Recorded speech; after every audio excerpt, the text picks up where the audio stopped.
This is Agriculture Today, and I'm Shelby Varner with the K-State Radio Network. Beginning today's show is University of Nebraska-Lincoln livestock economist Elliott Dennis with an update on cattle prices, cutout, animal health, and non-tariff measures. Justin Waggoner, K-State beef cattle specialist, continues the show as he explains leaders and what skills and traits commonly make a good leader. The show wraps up with an introduction of K-State's Chevy-Lynn Vaske to learn more about her as she joins Agriculture Today and K-State Extension's communication team. That and more is coming up ahead on Agriculture Today.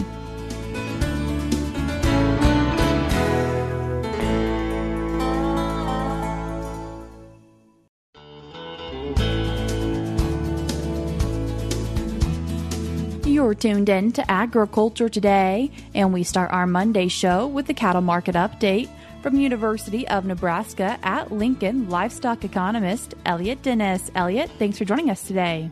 Yeah, thanks for having me. Elliott, beginning our cattle market conversation with what are we seeing for calf prices? Calf prices have continued to march upward. Particularly, we're seeing kind of that shift in kind of where that price momentum is actually happening, depending upon kind of the weight of cattle. At least in Nebraska right now, we're seeing a lot of kind of steady upward movement in the 7-8 weights for Nebraska. We do see some upward movements for the 5-6 weights, but the percentage price increase has been most notable for 7-8 weights. Really just kind of continuing to show at least preferences in the northern plains for kind of cattle that are feedlot ready. And there's a lot of reasons why we're placing heavier cattle, shorter days on feed, get them get them out the door quicker. And that's really for Nebraska. When we look across the different regions, Nebraska is one of the few regions that's kind of continued to march kind of steady upward. All the other regions have kind of leveled out a little bit. There hasn't been kind of this strong trend. Everything's kind of, really plateaued over the last several weeks. And these are weekly averages. So, of course, individual sale barns are going to vary in individual lots, even within a sale barn for individual producers. But as these prices and some of the things that we're talking about now is, as those prices have kind of continued to march upward, what does this kind of really mean for rebuilding the herd and potential movements into feedlots early? What impact do you think maybe that could be with the prices for rebuilding the herd potentially? Yeah, so kind of drawing back from the lessons that we learned in 2013 and 2014, really making wise decisions when we're buying replacement animals now. We had a huge run up in calf prices, and we're buying heifers or cows, and just kind of really sitting down and penciling the business decision out of how many feeder cattle is it going to take to really pay off this cow or heifer that I'm buying, and recognizing kind of national averages of kind of retention in the herd of 5 to 7 years. And so just making sure if we're making those purchases now to try to capture what some people believe kind of continue a rising market, that we know kind of what has to go right in the market and what can potentially go wrong. When we're thinking about feedlots, feed yards, do we see anything happening because of what range conditions currently are? No, yeah. So a lot of people have been talking about kind of droughts, and what we kind of see from the drought monitor is that, yeah, there is drought occurring, but when we look at kind of national averages and even by regions, there isn't a huge difference between really what we've experienced this year and kind of the pasture that's been rating poor and very poor compared to what we've seen in kind of years past. Really the exception there is the mountain region, which has tended to be a larger share of the total pasture has been rating poor and very poor. Once again, these are regional averages within states and even within counties, at least particularly here in Nebraska. You have some counties that begin a lot of rain, and then you go one county over and it's very dry. So I don't see kind of the range conditions being a primary driver to why we should retain or not retain or kind of continue to capture market trends. And so really, I think we should be looking at kind of calf prices, what our feed resources are at, and whether we think there's opportunities to capture more value by putting on weight. And of course, always making that as a business decision with the value of gain. If someone thinks that they should add some more replacement cattle back into their herd, what is it going to cost them? Yeah, so it really ranges on some of your expectations.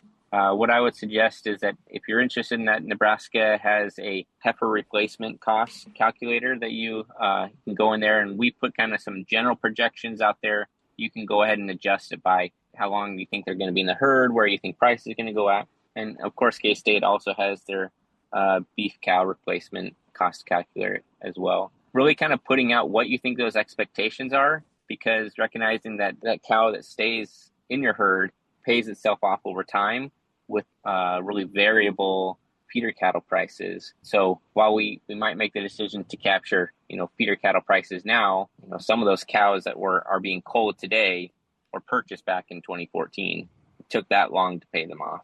What are we seeing for live cattle? And live cattle was kind of humdrum a lot this week. I mean, most of the markets are trading sideways. I think a lot of people are still trying to figure out kind of where we go with beef demand after the 4th of July. This is kind of the last push towards Labor Day. A lot of places are going to start to purchase kind of their supplies, and so it will give some support for where we think the cattle market's going to go in August. But I think a lot of people are looking towards, can we continue strong during the summer? And really, what does this consumer demand look like for beef products that continue to be at record highs? And really, I'd say continue to defy a lot of market expectations of, how much are people willing to pay for beef. Has cutout also been sideways? Yeah, cutout has backed off a little bit this week, and most of that's been in the rib and loins, which is kind of given some people some hesitancy of kind of the markets can continue to show kind of momentum moving upward and really give, I'd say, credibility to why we should be paying these high prices for them. So I think there's this week there's been some downward pressure to try to push the market lower because of just kind of what the cutout's doing and being passed along the supply chain. How have you been seeing consumers feel about how the cattle market's been moving? And a lot of people are kind of pointing to kind of greater uncertainty in the political realm as kind of being translated to kind of increase in spending. It's particularly when we think about, the big, beautiful bill that was passed. A lot of people are trying to sort that out. If you're interested in what the effect are for agriculture, in particular livestock, the Center for Ag Profitability released a report that kind of outlines those. For livestock, it's pretty vanilla as far as kind of the impacts on it. One highlight is definitely the changes in LIP kind of premium rates, and so we kind of highlight what those are and just kind of encourage people who want kind of a breakdown that's really kind of a snapshot of what the big beautiful bill means for livestock to kind of reference there. And another thing we've been keeping our eye on, animal health, specifically New World screwworm. And do you have an update for us on that, Elliott? Yeah, kind of the big update there was, of course, Secretary Rollins has been really on top of this and, really trying to make sure that we're being dynamic in our response. Really, the biggest thing was that there was a new outbreak on July 7th, about 370 miles from the U.S. border, which really kind of prompted, shutdowns across all of these kind of the borders, border crossings. And so that's going to have a continued impact upon feeder cattle coming into feedlots. And really the worry there is, what and if it gets in, how that's going to affect the feeder cattle supply. Still a lot of uncertainty. A lot of, talk has been made about facilities and building and, dropping sterile male flies, but these are months efforts. And we're talking that it moved almost 300 miles in less than, in about 2 months. So we kind of extrapolate that out. We're talking about a potential animal health impact on the industry by the end of the year. Anything else that you think is really important right now as we look at animal protein and the cattle market? Yeah, another report that was recently released from the Center for Ag Profitability, I'm the co-author on that, is really looking at these trade negotiations and particularly these effects that President Trump has been talking about as what we call non-tariff measures. And really what you think of these are as like, they're not a tax, but they prevent trade from occurring. And so one of the things that we focus on there is what we call maximum residue limits. So these are quantities of antimicrobials that can be in meat products or byproducts in order for trade to occur. There is a national standard, what's called Codex, which is the international kind of guidelines. This is by species, by product, by drug. But countries can set their own residue limits. And this is kind of gets on to a little bit of what President Trump has been saying about, other countries have been setting these high non-tariff measures that have prevented beef from coming in. And what we show there is that in fact that does the case for a lot of the protein products that we export. So we look at what the U.S.'s non-tariff measures or these MRLs are, and we look at our primary trading partners, and we show that the U.S. is the most lax out of all the trading partners for these primary protein products, which means that people can be using antimicrobials at a greater rate in countries that are exporting to the United States, compared to if we are exporting to, let's say, Japan, we have to have more judicious use in our antimicrobials. So ultimately what that means is that it raises our cost of production in the United States compared to the other locations. So these are real. They're supposed to be set by science-based standards, but we all know there's a little bit of politics involved in kind of science-based standards. And so the way these are set can be really in terms of negotiation. So just something that we think people would be interested in, and definitely give some credit or some credence to kind of these arguments that non-tariff measures are an impact and a potentially trade hindrance even for the beef complex. Elliott, I appreciate you taking the time to join us today. Yep, thanks for having me. That was University of Nebraska-Lincoln livestock economist Elliott Dennis. I will link the resources that he mentioned in today's show notes on agtoday.net. We're cutting to a short break now, but we'll be right back.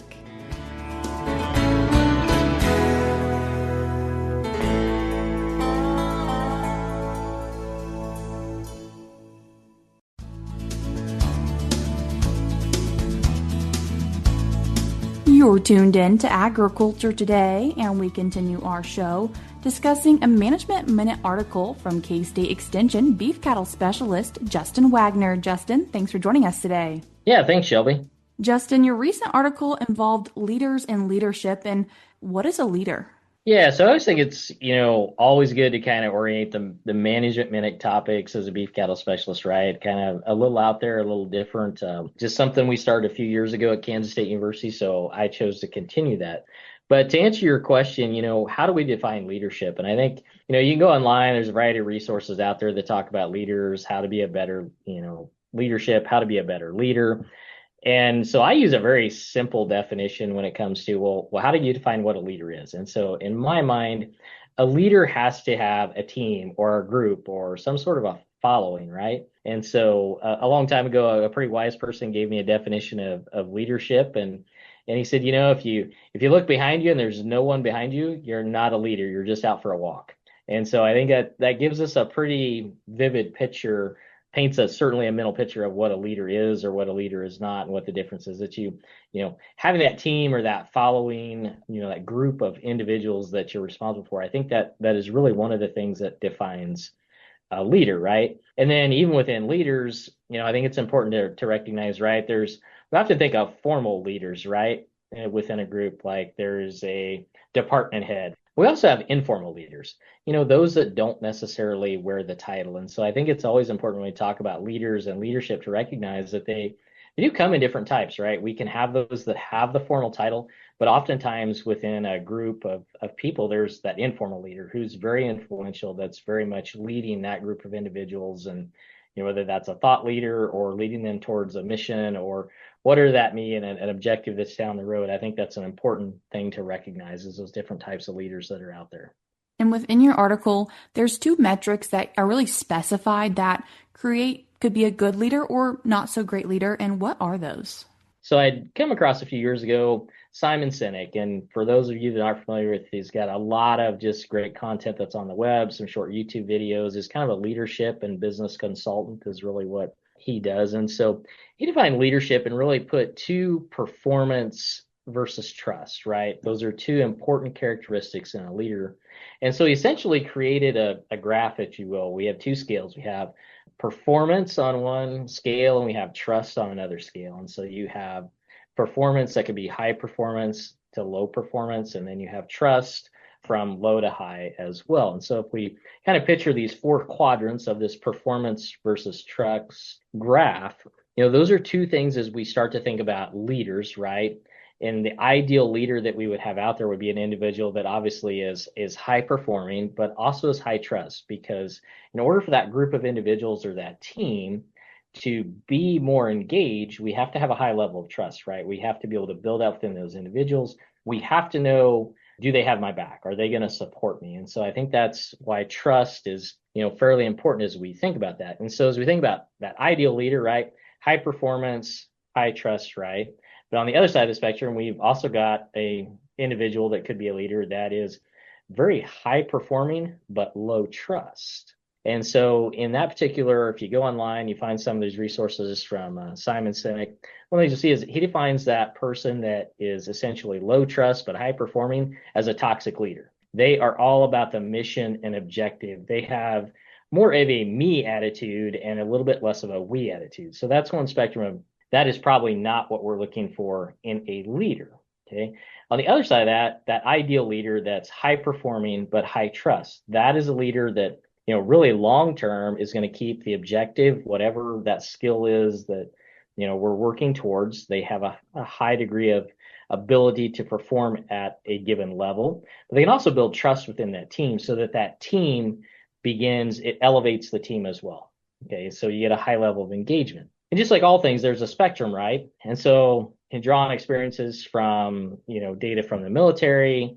You start thinking about, well, okay, we're not always going to find this ideal leader, right? We're not always going to find this individual that's high performing, yet instills a high degree of trust. And really what Sinek describes in his video is that oftentimes a leader that may be moderate on the scale of performance, but yet is very good at trust and building trustworthiness within the team, in the long run, they're going to be more effective than that leader that is simply more about the performance objectives. And so I think the take-home message of the article that I put together was really, I think, oftentimes in an organizational structure, we select leaders based on their performance criteria. And we tend to maybe put a little less value on the trust side of things because, quite honestly, it's harder to quantify, right? How do you quantify trust? And so I think that's an important characteristic just to start to think about, hey, there are some soft skills that go into a leader, that it's not necessarily just about all of the performance measures.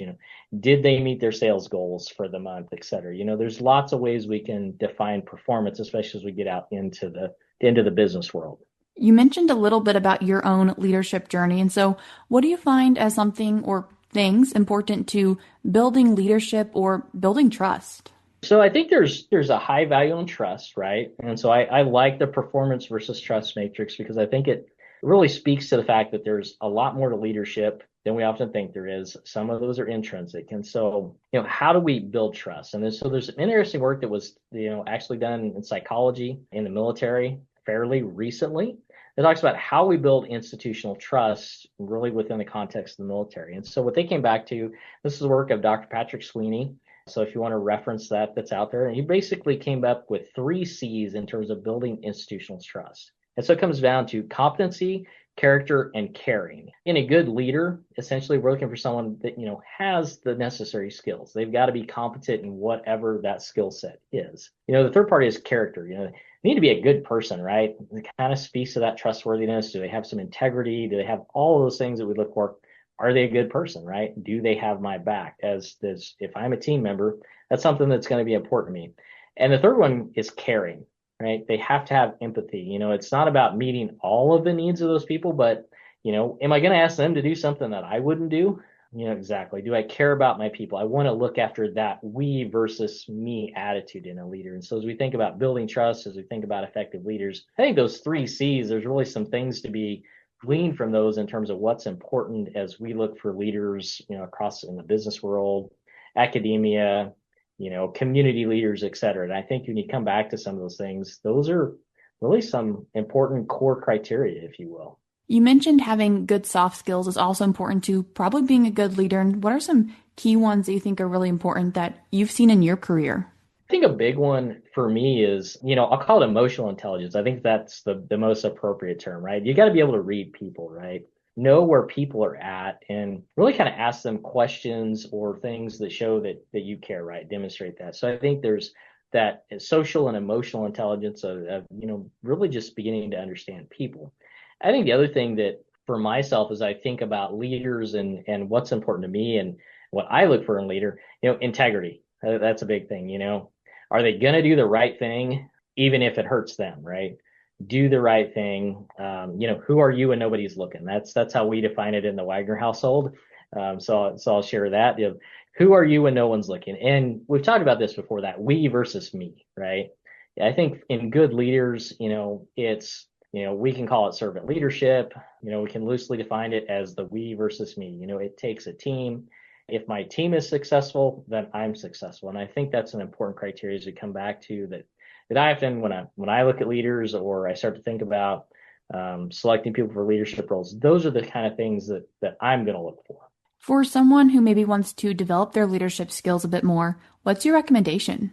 These conversations always get really interesting, Shelby, but, just insert some personal things here. But I feel like leadership is always a journey, right? And just like you never stop learning, you never stop growing. And I think those people that are the best leaders, they're always looking introspectively in themselves and just finding new things that are out there, like Simon Sinek videos, right? That we're going to, talk about and write some articles about, because, we always have to grow in that journey that we're on.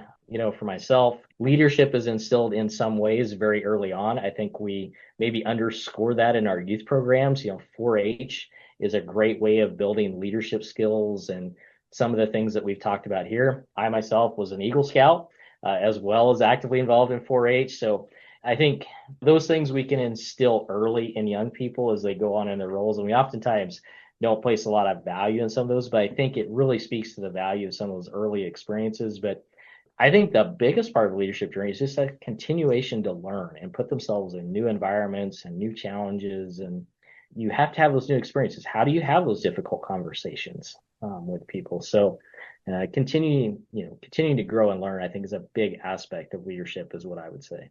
If people would like to read this article or check out that video, how can they do that? Yeah, so most of the content that we put out will be posted on KSUbeef.org. So on the KSU ASI website, you can easily find that. There'll be an active link within the ASI newsletter that'll take you to that Simon Sinek video. And it's a fairly short video. I believe it's about 3 to 5 minutes long. Just kind of a great way to very quickly absorb a lot of content that's out there. Justin, I appreciate you taking the time to join us today. Thanks, Shelby. That was K-State Extension beef cattle specialist Justin Waggoner. I will link his article in today's show notes on agtoday.net. We're cutting to a short break now, but we'll be right back.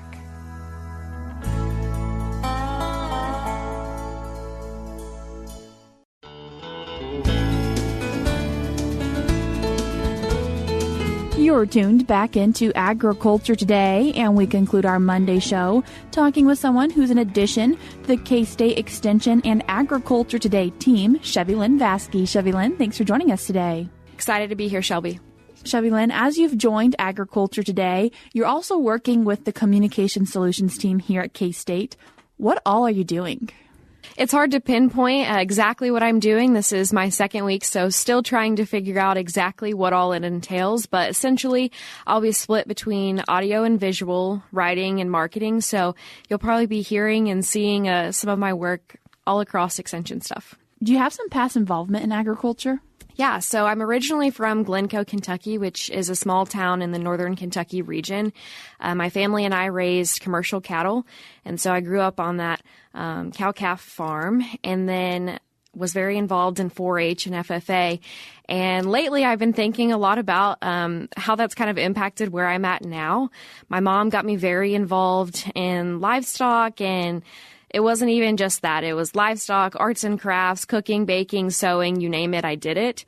And so I grew up very, very involved with livestock, and just I think that's what sparked my passion for continuous learning, which is why I pursued this job. And originally from Kentucky, however, this isn't your first time in Kansas. Yeah, I actually just recently graduated in May from Kansas State with my degree in agricultural communications and journalism. What are you excited about getting to hopefully talk about agriculture for Kansas farmers and ranchers?